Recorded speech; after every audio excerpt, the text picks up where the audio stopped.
Respected Chief Guest, K.R. Ramesh Kumar Garu, Honorable Minister for Health, Karnataka.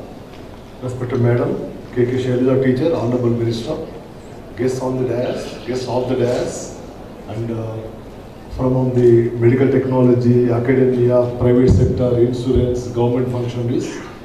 It is a pleasure to be here to interact with you and to participate here. I compliment the Karnataka government and ELITS for organizing this program. A good platform for all the health practitioners and health technologists and policy planners to interact in a structured manner. And the four themes mentioned by Ratan also very much relevant to the present context of the health sector. See, health sector is getting due attention and a very high amount of discussions in the various sectors, and with the national health policy in place, which is formulated after elaborate consultation with stakeholders, which gives a very strategic direction on how we are going and where do we go. In the context of health policy, so the investments over a period of time will be doubled, so that health investments in terms of infrastructure, in terms of HR, in terms of technology, perhaps we'll get a lot of fillip further to enhance and expand the quality of services to the poor and other needy people. So this is one of the very important landmarks which perhaps will trigger a lot of developments in the coming years in the health sector in the country. And states and also the government of India thinking for the universal health coverage. Already National Health Mission touches the primary care of nook and corner in the country, including tribal, desert areas and urban areas. And Pradhan Mantri Swasthya Suraksha Yojana is focusing on the secondary and tertiary care sector, including development of the AIIMS and development of the more than 100 district hospitals, and also medical colleges which are expected to come up in the next 300 to 400 districts. So perhaps this type of planning, this type of integration of the primary health care with secondary and tertiary health care will perhaps give a different picture in the next 3 to 5 years in the various states in the country.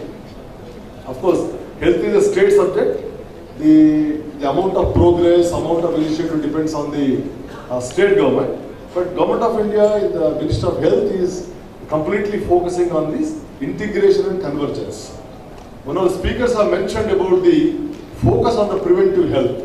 This will be one of the focus areas in the national health policy and also in the proposal programs, where if you can prevent the lot of diseases, communicable diseases, non-communicable diseases, with health education, with better life practices, better methods, perhaps the load on the hospitals for the secondary tertiary care can be avoided.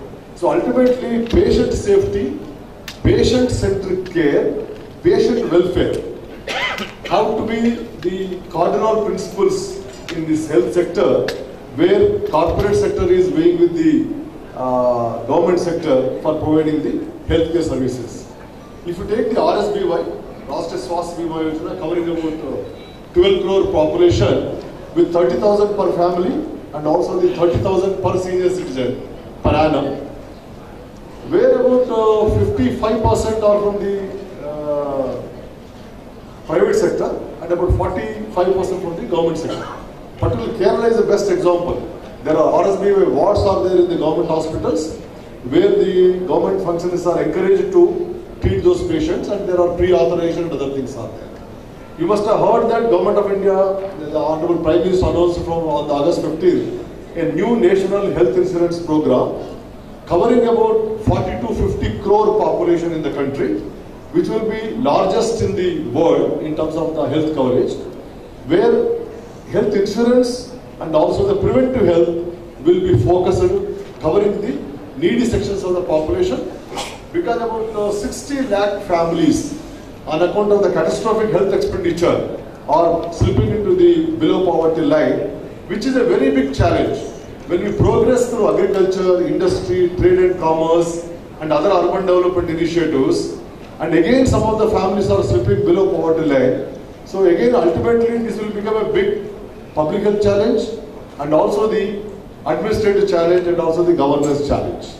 So all the practitioners who are here, I'm happy that you will be deliberating, and some of the resolutions I will request Dr. Ratan to share with the other colleagues in the states so that they can also see what are the findings, whether they can approach this in their own way.